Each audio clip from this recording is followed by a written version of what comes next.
Escuteiro FM. Escutismo e cultura na sua rádio, às terças-feiras, depois das 14 horas. Escuteiro FM. Espaço da responsabilidade do Grupo 259 Escuteiros de Chaves.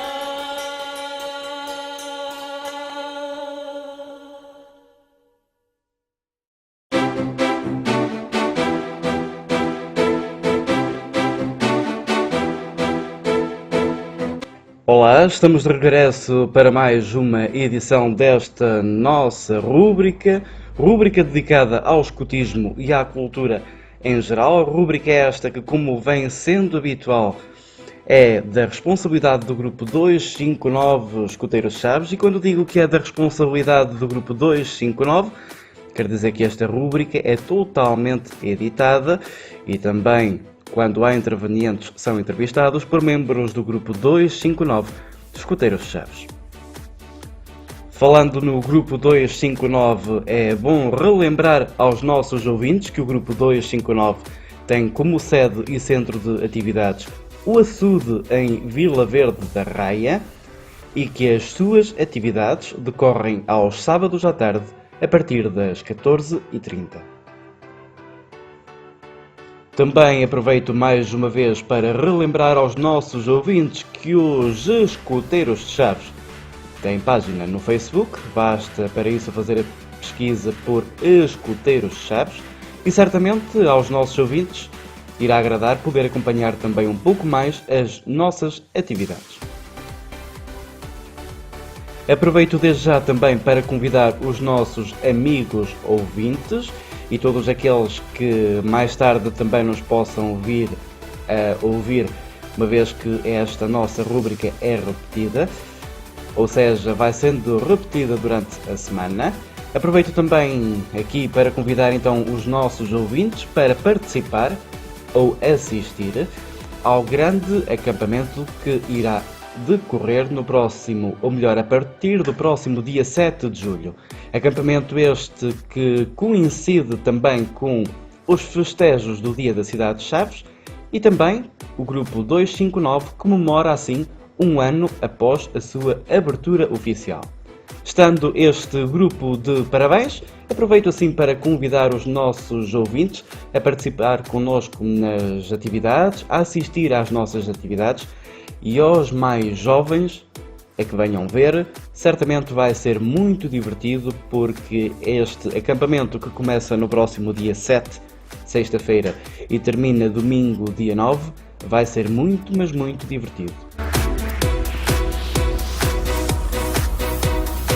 Nas duas rúbricas passadas temos tido como assunto cultura, o escutismo, um pouco sobre aquilo que é o escutismo, e a rúbrica de hoje vai incidir também sobre isso mesmo, sobre continuarmos a explicar pequenas coisas daquilo que é realmente o escutismo. O porquê desta rúbrica, ou destas três rúbricas, serem diferentes? Eu explico. Muitas vezes, e somos abordados pelos nossos ouvintes acerca do escutismo, os nossos ouvintes também dão opiniões e acham que nós temos que explicar um pouco para aqueles ouvintes que não sabem o que é propriamente o escutismo, aquilo que se faz no escutismo, e para os mais jovens também irem percebendo um pouco mais sobre aquilo que realmente se pode vir a fazer nos acampamentos e não só. Daí que estas rúbricas, estas duas últimas rúbricas e esta de hoje também, é um pouco sobre cultura escutista. Por isso mesmo, vamos então dar início a esta nossa rúbrica de hoje: mais cultura, mais sabedoria, mais escutismo. Fica aí então um convite, conto convosco a partir da próxima sexta-feira, no nosso acampamento e aniversário do grupo.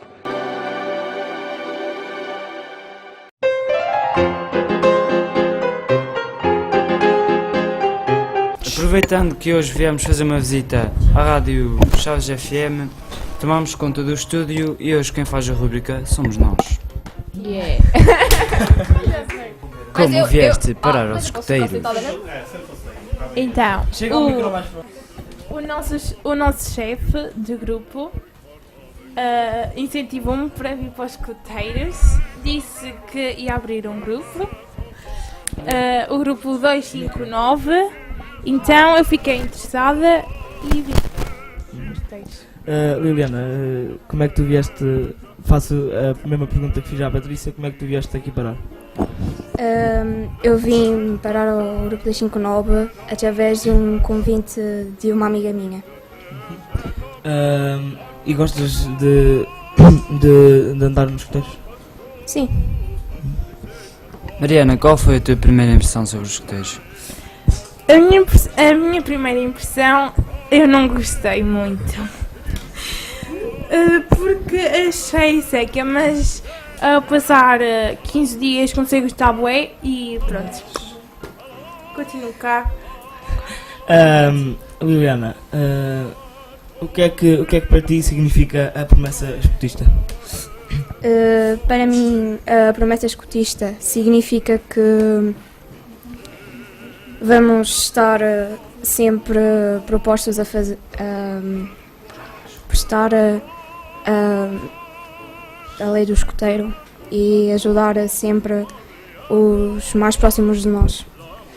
E tens a honra de usar esse lençol, certo? Sim. Mariana, qual foi a sensação quando recebeste o lenço e fizeste a promessa? Foi uma sensação, sei lá, foi bué feliz, eu fiquei muito feliz. Aí senti que era mesmo uma escuteira de verdade e pronto. Liliana, aproveito aqui a pergunta do Diogo e peço-te qual foi a tua sensação de fazer a tua promessa escutista? Eu não tenho muito mais a dizer do que a Mariana disse. Apenas senti que foi uma boa sensação e que...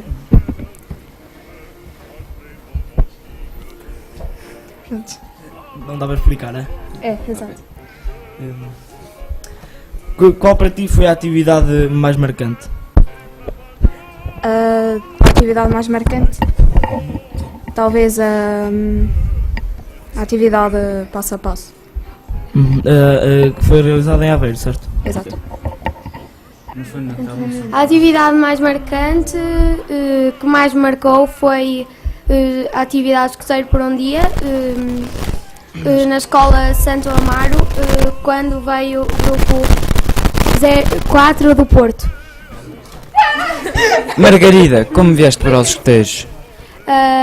Tal como a Liliana, eu vim para os escuteiros através de uma amiga. E tens orgulho em fazer parte deste grupo?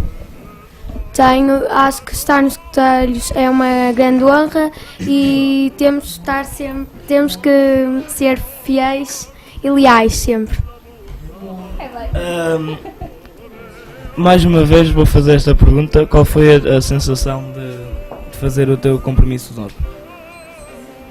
A sensação de fazer o compromisso de honra foi bom, porque senti que me estavam a dar uma coisa que ia ficar para sempre na minha vida e nunca mais ia perder isso. Todos os sábados, a partir das 14 horas, esperamos por ti no Açude, em Vila Verde da Raia.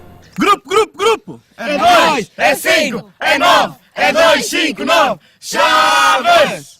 Os Zulus eram uma das melhores tribos da África do Sul. Todos os homens eram bons guerreiros e bons batedores, pois aprenderam-no na sua infância. Quando um rapaz tinha idade suficiente para se tornar um guerreiro, despiam-no e pintavam-no de branco dos pés à cabeça. Era-lhe dado um escudo para se proteger e uma azagaia, ou lança pequena, para matar animais e inimigos. Depois deixavam-no no mato. Se alguém o visse enquanto ainda estava branco, era perseguido e morto. E aquela tinta branca só desaparecia ao fim de cerca de um mês, e não saía lavando. Por isso, durante um mês, o rapaz tinha de se esconder na selva e viver da melhor maneira que conseguisse. Tinha de seguir os rastros dos veados e aproximar-se o máximo possível deles para poder usar a lança no animal. Tudo isto para se poder alimentar e vestir. Tinha de fazer fogueiras para cozinhar a comida esfregando 2 paus um no outro. Tinha de ter cuidado para que a fogueira não deitasse demasiado fumo, caso contrário poderia ser visto pelos batedores que estavam à espreita para o caçar. Tinha de ser capaz de correr longas distâncias, subir às árvores e nadar em rios para poder escapar aos seus perseguidores. Tinha de ser corajoso e enfrentar um leão e qualquer outro animal selvagem que o atacasse. Tinha de saber quais as plantas que eram boas para comer e quais eram venenosas. Tinha de construir uma cabana bem escondida onde pudesse viver. Tinha de ter cuidado para não deixar pegadas onde quer que fosse, para que não pudessem segui-lo. Durante um mês tinha de viver esta vida, por vezes debaixo de um calor abrasador, outras vezes ao frio e à chuva. Quando por fim a camada de tinta branca desaparecia, era-lhe permitido regressar à aldeia. Nessa altura era recebido com grande alegria e podia ocupar o seu lugar junto dos jovens guerreiros da tribo. Ele provara que conseguia tomar conta de si mesmo. Na América do Sul, nas regiões frias e chuvosas da Patagónia, os rapazes da tribo Yagan também fazem um teste de coragem antes de lhes ser permitido considerarem-se homens. O teste consiste em os rapazes espetar uma lança bem fundo na coxa e estar sempre a sorrir, não obstante a dor. É um teste cruel, mas mostra que aqueles selvagens compreendem a necessidade de os rapazes serem treinados em questões de virilidade, não permitindo que estes se transformem nuns inúteis que só sabem contemplar o trabalho alheio. Se todos os rapazes trabalharem afincadamente no escotismo, acabarão por conseguir ter alguma legitimidade em chamarem-se escoteiros e homens e descobrirão que não terão a menor dificuldade em tomar conta de si mesmos. Bill Hamilton, um velho explorador e caçador canadiano com mais de 80 anos, escreveu um livro intitulado Os Meus 60 Anos nas Planícies, onde descreveu os perigos da vida cheia de aventuras dos primeiros pioneiros. Já me perguntaram muitas vezes, escreveu Hamilton, por que é que nos expomos a tais perigos? A minha resposta foi sempre que a vida ao ar livre de um explorador tem um encanto especial ao qual não podemos escapar depois de a experimentarmos. Prefiro o homem que foi criado entre as coisas da natureza. Ele cultiva a verdade, a independência e pode depender de si mesmo. Tem impulsos generosos, é leal para com o seu amigo e leal para com a bandeira do seu país. Apoio integralmente as palavras deste velho explorador. E mais, sei que os homens que vêm das regiões mais remotas, onde vivem o que chamamos uma vida rude e selvagem, contam-se entre os mais generosos e cavalheirescos da sua raça, especialmente no que toca às mulheres e aos mais fracos. O contacto com a natureza torna-os cavalheiros. Jogar afincadamente, trabalhar afincadamente. Theodore Roosevelt, presidente dos Estados Unidos da América, entre 1901 e 1909, também acreditava na vida ao ar livre.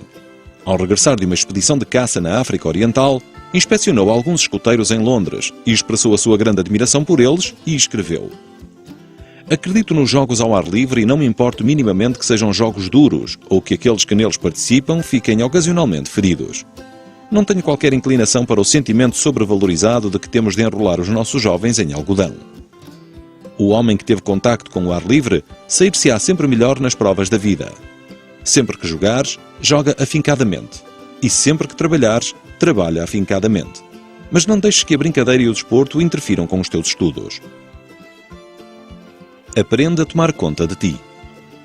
A verdade é que os homens que foram criados em países civilizados não têm qualquer tipo de treino no que toca a tomarem conta de si mesmos no campo, nas planícies ou no sertão. A consequência disto é que quando entram em território selvagem ficam durante muito tempo indefesos e passam por muitas adversidades e por muitos incómodos que não ocorreriam se tivessem aprendido, enquanto rapazes, a tomarem conta de si mesmos no acampamento. Não passam de uns pata tenra. Nunca tiveram de acender uma fogueira ou cozinhar a própria comida. Sempre tiveram tudo feito. Em casa, quando querem água, limitam-se a abrir a torneira. Por conseguinte, não fazem a menor ideia de como encontrar água num local desértico olhando para a erva, para os arbustos ou escavando na areia até encontrarem algum sinal de umidade. Se perdem ou se não sabem as horas, limitam-se a perguntar a alguém. Sempre tiveram casas onde se abrigar e camas onde se deitar. Nunca tiveram de as construir, nem tiveram de fazer ou remendar as suas próprias botas ou roupa. É por isso que um pata tenra fala em passar um mau bocado no acampamento. Mas para um escoteiro que sabe como desenvencilhar-se, viver no acampamento não é passar um mau bocado. Ele conhece 1001 maneiras para ficar confortável e aprecia muito mais esta vida por já ter conhecido o oposto. E mesmo aí, na cidade, ele consegue fazer muito mais por si do que qualquer outro mortal que nunca aprendeu verdadeiramente a arranjar aquilo que lhe faz falta. O homem que sabe fazer muitas coisas, como é o caso do escoteiro no acampamento, descobre que quando regressa à civilização, lhe é mais fácil encontrar emprego porque está pronto para fazer qualquer trabalho que apareça. A exploração. Uma boa maneira de pôr em prática o escotismo é fazer com que os escoteiros partam numa expedição exploratória em patrulha ou aos pares, como antigamente faziam os cavaleiros errantes, quando partiam em peregrinação pelo país para encontrar pessoas que precisassem de ajuda para então as ajudarem. Isto pode ser feito tanto a pé como de bicicleta. Os escoteiros que empreenderem esta viagem não deverão, se possível, dormir debaixo de telha. Nas noites boas, podem dormir ao ar livre onde quiserem. Quando estiver mau tempo, podem pedir permissão para dormir num alpendre ou num celeiro. Deverão levar sempre consigo um mapa de modo a que possam encontrar o caminho sem ter de perguntar a outras pessoas. Ler um mapa. Os mapas topográficos e os mapas geodésicos de 1 polegada, aproximadamente 5 cm, são bons para explorar. 1 polegada significa que 1 polegada no mapa representa 1,5 km no terreno. Nestes mapas, os bosques, os rios, os lagos, as estradas, os edifícios e por aí fora estão indicados por meio de sinais convencionais. As elevações de terreno são habitualmente representadas por curvas de nível. Uma curva de nível é uma linha que liga todos os pontos com a mesma altura. Por exemplo, a linha com a indicação 100 passa pelos pontos que estão 100 metros acima do nível do mar. Por vezes, uma colina pode ser representada por linhas finas que se estendem do cimo da colina até à base como se fossem raios de sol. Para usar um mapa tens de o orientar, ou seja, tens de colocá-lo de maneira a que as coordenadas nele indicadas coincidam com as coordenadas da região onde te encontras. A forma mais fácil de fazer isto é virares o mapa de modo a que uma estrada do mapa fique paralela a uma estrada verdadeira. Também podes usar uma bússola. A parte de cima do mapa indica habitualmente o norte. Por conseguinte, tens de rodar o mapa de modo a que a parte de cima fique posicionada no sítio onde a bússola indica ser o norte. Se houver uma linha no mapa indicando o norte magnético, roda o mapa para que essa linha fique alinhada com o norte da bússola. Deves reparar em tudo à medida que fazes o percurso e lembrar-te o máximo possível da tua viagem para que possas dar indicações a alguém que queira mais tarde seguir esse caminho. Esboçar mapas. Podes também fazer um esboço de um mapa. Não precisa de ser algo muito elaborado, desde que a pessoa que o leia consiga encontrar o caminho. Não te esqueças de incluir uma linha a indicar o norte e uma escala aproximada. Claro que os exploradores têm um diário ou um caderno de viagem onde fazem um pequeno relato contando cada um dos dias da viagem, incluindo pequenos desenhos ou fotografias de coisas interessantes que viram. O objetivo da expedição. Regra geral, deverás ter um objetivo traçado para a tua expedição. Ou seja, se o grupo for uma patrulha de rapazes da cidade, poderiam ir com a ideia de encontrar um lugar especial. Por exemplo, uma montanha ou um lago famoso, um castelo antigo ou um campo de batalha, ou ainda uma praia junto à costa. Ou podem ir com a intenção de se juntarem a um acampamento maior. Por outro lado, se o grupo for uma patrulha de rapazes do campo, podem dirigir-se a uma cidade grande com a intenção de ver os edifícios, os jardins zoológicos, os museus, etc. Claro que todos terão de fazer a boa ação diária sempre que surja oportunidade para isso, mas para além disso, deverão fazer boas ações em prol dos agricultores ou outras pessoas que vos deixem usar os seus celeiros e as suas terras como forma de retribuir a sua bondade. Montanhismo. O montanhismo é um grande desporto em muitas partes do mundo. Encontrar o caminho e sentir-se em casa nas montanhas obriga a pôr em prática todas as habilidades escotistas. Nesta parte do capítulo vê-se o desenho de uma encosta. Vê-se um escoteiro a usar a vara para se apoiar e vê-se um outro rapaz a rastejar tentando agarrar-se ao chão. A legenda diz o seguinte: nas encostas íngremes, a vara do escoteiro vai frequentemente em prol dos agricultores ou outras pessoas que vos deixem usar os seus celeiros e as suas terras como forma de retribuir a sua bondade. Montanhismo. O montanhismo é um grande desporto em muitas partes do mundo. Encontrar o caminho e sentir-se em casa nas montanhas obriga a pôr em prática todas as habilidades escotistas. Nesta parte do capítulo vê-se o desenho de uma encosta. Vê-se um escoteiro a usar a vara para se apoiar e vê-se um outro rapaz a rastejar tentando agarrar-se ao chão. A legenda diz o seguinte: nas encostas íngremes, a vara do escoteiro vai frequentemente ser muito útil para te equilibrares. Quando se sobe uma montanha, há que mudar constantemente de direção, porque andar para cima e para baixo nas escarpas íngremes das montanhas faz com que se perca de vista os pontos de referência que normalmente nos guiam. O que tens de fazer é seguir para onde queres, usando o sol como referência ou uma bússola e estar sempre a fazer uma estimativa sobre qual é a direção certa do teu percurso. Mas é muito provável que sejas apanhado por nevoeiro ou neblina, o que perturba os cálculos até dos homens que conhecem muito bem a região. Perdido nas montanhas. Certo ano, passei por essa experiência na Escócia quando, estando na companhia de um escocês das terras altas que conhecia bem o terreno, me perdi devido à neblina. Supondo que ele conhecia o caminho, confiei inteiramente nele para me orientar. Mas depois de percorrermos alguma distância, senti que tinha de lhe dizer que reparara que o vento mudara subitamente de direção. Quando começámos, estava a soprar da esquerda, e naquele momento estava a soprar com força do nosso lado direito. Contudo, ele não pareceu minimamente perturbado e prosseguiu. Depois reparei que o vento estava a soprar nas nossas costas, o que sugeria que o vento ou a montanha, ou nós, estávamos a dar a volta. Tal como eu pensava, acabou por se verificar que não fora o vento nem a montanha que tinham dado a volta. Tínhamos sido nós a andar num grande círculo. Estávamos quase no ponto de partida. Usar cordas para subir. Os escuteiros que se aventurem numa montanha deverão praticar a arte de se amarrarem uns aos outros como fazem os montanhistas em encostas geladas. Quando estão amarrados, cada homem tem cerca de 4 metros de distância entre si e o homem mais próximo. A corda está amarrada à cintura, dando uma volta com um nó do lado esquerdo. Cada volta ocupa cerca de 1,5 metros de corda. Nas extremidades, os homens vão presos por um lás de guias e os que seguem no meio vão presos por um nó de estribo. Cada homem tem de se manter bem afastado do homem que vai à sua frente para que a corda esteja sempre esticada. Então, se alguém cair ou escorregar, os outros inclinam-se para o lado contrário com todo o seu peso, segurando-o até que consiga recuperar o equilíbrio ou que se levante. Patrulhamento. Os escuteiros costumam explorar em patrulhas ou aos pares, ou até mesmo sozinhos. Quando estão a patrulhar, os escuteiros de uma patrulha raramente se movimentam muito juntos. Costumam espalhar-se para verem mais terreno. Desta forma, também não são apanhados ou emboscados pelo inimigo. Uma patrulha de 6 escuteiros move-se melhor se assumir a forma de um papagaio em termos de posicionamento, estando o guia de patrulha no centro. O escuteiro número 2 vai à frente, os números 5 e 4 à direita e à esquerda, o número 3 na retaguarda e o número 6 segue com o guia, o número 1, no centro. Se a patrulha tiver 8 elementos, o guia de patrulha vai acompanhado do pata-tenra, o número 2 do número 6 e o número 3 do número 7.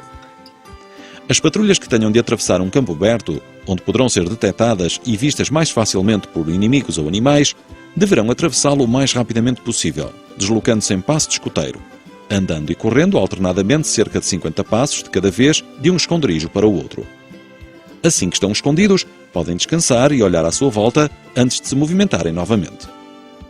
Se fores o escuteiro da frente e perderes de vista a tua patrulha, podes dobrar ramos de arbustos ou canas e ervas de poucos em poucos metros, fazendo com que as pontas apontem para a frente, mostrando o teu percurso. Desta forma, a patrulha ou alguém que venha atrás de ti pode facilmente seguir-te e ajuizar pela frescura da erva há quanto tempo passaste por ali. Além disso, podes sempre encontrar o caminho de volta. Ou podes deixar marcas na areia, ou deixar pedras, ou mostrar qual o caminho que seguiste através dos sinais que te ensinei na conversa de fogo de conselho número 4. Ação noturna. Os escuteiros devem igualmente ser capazes de encontrar o caminho de noite ou de dia. Mas se não praticarem frequentemente, haverá propensão para se perderem de noite. As distâncias parecem maiores e os pontos de referência são mais difíceis de avistar. Também há mais propensão a fazeres mais barulho do que de dia, se pisares acidentalmente em paus secos ou se deres pontapés em pedras. Se estiveres à espreita de um inimigo à noite, tens de confiar mais nos ouvidos do que nos olhos. O teu olfato também te vai ajudar, pois um escuteiro tem prática em sentir o cheiro das coisas. Um homem que não tenha estragado o seu sentido do olfato com o tabaco pode frequentemente cheirar um inimigo a uma boa distância. Eu próprio já o fiz muitas vezes. Quando fazem patrulhamento à noite, os escuteiros mantêm-se mais próximos do que durante o dia, e em locais muito escuros, tais como bosques, mantêm-se em contacto uns com os outros, formando uma fila indiana e agarrando a ponta da vara do escuteiro que vai à frente. Quando um escuteiro está sozinho no escuro, descobre que a sua vara é muito útil para sentir o caminho e afastar os ramos. Os escuteiros que estão afastados à noite comunicam emitindo ocasionalmente o chamamento do animal da sua patrulha. Todos os escuteiros deverão saber como guiar-se pelas estrelas. Encontrar o caminho. Entre os batedores peles vermelhas, o homem que era bom em encontrar o caminho numa terra estranha era chamado de aquele que descobre o caminho. Era uma grande honra ser chamado por esse nome. Muitos pata-tenra já se perderam no mato ou na floresta e nunca mais foram vistos, por não saberem nada da arte dos batedores, nem terem o que se chama olho para o terreno. Houve um caso na terra dos Matabeles, em que um homem saiu de uma diligência enquanto as mulas eram mudadas e afastou-se alguns metros para dentro do mato. Quando a diligência estava pronta para partir, os cocheiros chamaram por ele em todas as direções e depois foram à sua procura. Seguiram o rastro do homem até onde puderam, dado o terreno ser difícil, mas não o encontraram. Por fim, a diligência, não podendo esperar mais, continuou a viagem depois de outras pessoas terem ficado encarregues de continuar as buscas. Algumas semanas mais tarde, o homem foi descoberto morto a quase 24 km do local onde deixou a diligência. Não te percas. Quando estás a andar sozinho no mato, pode acontecer muitas vezes ficares despreocupado e não reparares em que direção estás a andar. Mudas frequentemente de direção para contornares árvores caídas ou para passares por cima de rochas ou outros obstáculos. E depois de passares, não retomas o percurso exatamente na mesma direção. A inclinação natural do homem é desviar-se um pouco para a direita. E, consequentemente, quando pensas que estás a andar a direito, o que acontece é que não estás. És bem capaz de descobrir que estás a andar num grande círculo se não prestares atenção ao sol, à tua bússola ou a pontos de referência. Num caso destes, um pata tenra, ao descobrir que se perdeu, perde imediatamente a cabeça e fica excitado. O mais provável é começar a correr quando o correto é obrigar-se a ficar calmo e arranjar algo para fazer, ou seja, seguir as próprias pegadas de volta. Ou, se não for possível, recolher lenha para fazer fogueiras de sinalização para direcionar quem esteja à sua procura. Mas, acima de tudo, o ponto principal é não te perderes. Em que sentires frio, dir-te-á de que direção sopra o vento. Usa pontos de referência. Para além disso, deves reparar em todos os pontos de referência importantes que encontrares no caminho. No campo, os pontos de referência podem ser colinas ou torres proeminentes, campanários, árvores com formatos estranhos, rochas, portões, montes, pontes. Na verdade, qualquer ponto que sirva para encontrares o caminho de volta ou através do qual possas dar indicações a alguém que esteja a seguir o mesmo caminho. Se te lembrares dos teus pontos de referência quando partes, conseguirás sempre encontrar o caminho de volta usando-os. Mas deves ter o cuidado de olhar para trás para os veres depois de passares por eles, para que os possas reconhecer no regresso. O mesmo se aplica quando chegas de comboio a uma cidade desconhecida. Assim que saias da estação, repara onde está o sol ou em que direção o fumo está a ser levado. Repara também nos pontos de referência, que neste caso deverão ser edifícios, igrejas, chaminés de fábricas, nomes de ruas e lojas importantes, para que quando já tiveres percorrido algumas ruas, possas virar-te e descobrir o caminho para a estação sem dificuldade. É maravilhosamente fácil depois de praticares um pouco, porém há muitas pessoas que se perdem depois de virarem algumas esquinas numa cidade que não conhecem.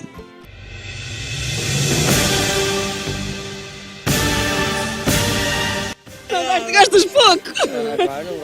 O escotismo é para todos, mesmo pós de idade muito mais avançada, como a gente costuma dizer. O escotismo vai desde os 7 anos até aos 90. Tenho 77 anos e, portanto, não posso ser mais do que isso, transmitir aos mais novos aquilo que os mais velhos me ensinaram a mim. Desde os 6 anos, acho que há 13. E vais continuar a ser escoteiro? Vou, espero que sim. O escotismo é para todas as idades e onde as pessoas divertem-se e aprendem coisas novas. O escotismo é para todos? É para todos, sim. Na buraca... Tentamos que seja para todos. Buscar um bocadinho aqui, outro ali. Eu dizia que para virem, porque depois podem formar muitas amizades e porque depois podem ter um coração melhor. Gosto pelo escotismo e gosto em levar o escotismo à AEP onde não existe. Com certeza, é para todos. Novos e velhos, ricos ou pobres, têm direito a serem escoteiros. Claro que é para todos, para pobres, ricos, todas as raças, todos os feitios. Afinal somos todos iguais, isso é o que importa. AEP é escotismo para todos. AEP é escotismo para todos. AEP é escotismo para todos. AEP é escotismo para todos. AEP é escotismo para todos. AEP é escotismo para todos. Escotismo para todos. AEP é escotismo para todos. AEP é escotismo para todos. AEP, escotismo para todos e não só, e para mais alguns.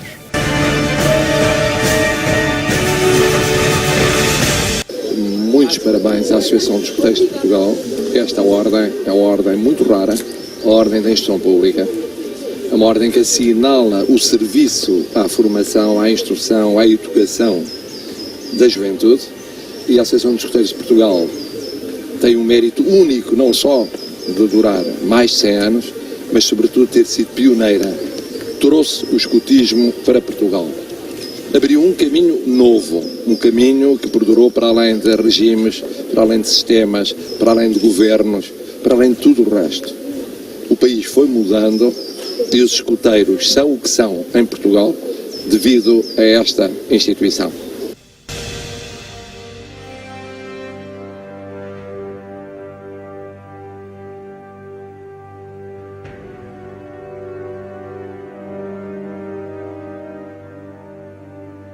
Saudações escuteiros, saudação Cessar.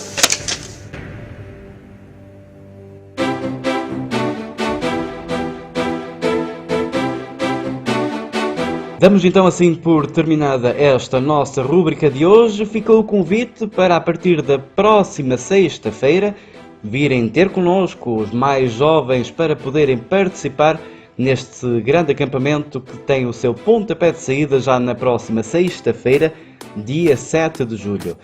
Também aproveito para relembrar mais uma vez os nossos ouvintes que o grupo 259 festeja dia 8 de julho, no dia das festas da cidade, o seu aniversário, 1 ano de abertura oficial. Pois é mesmo assim, o tempo passa rápido e com a ajuda da população em geral e também dos nossos amigos e ouvintes, certamente este grupo irá continuar a crescer. Por esta semana é tudo, desejo-vos desde já a continuação de uma boa semana e na próxima semana a nossa rúbrica já terá um entrevistado. É assim.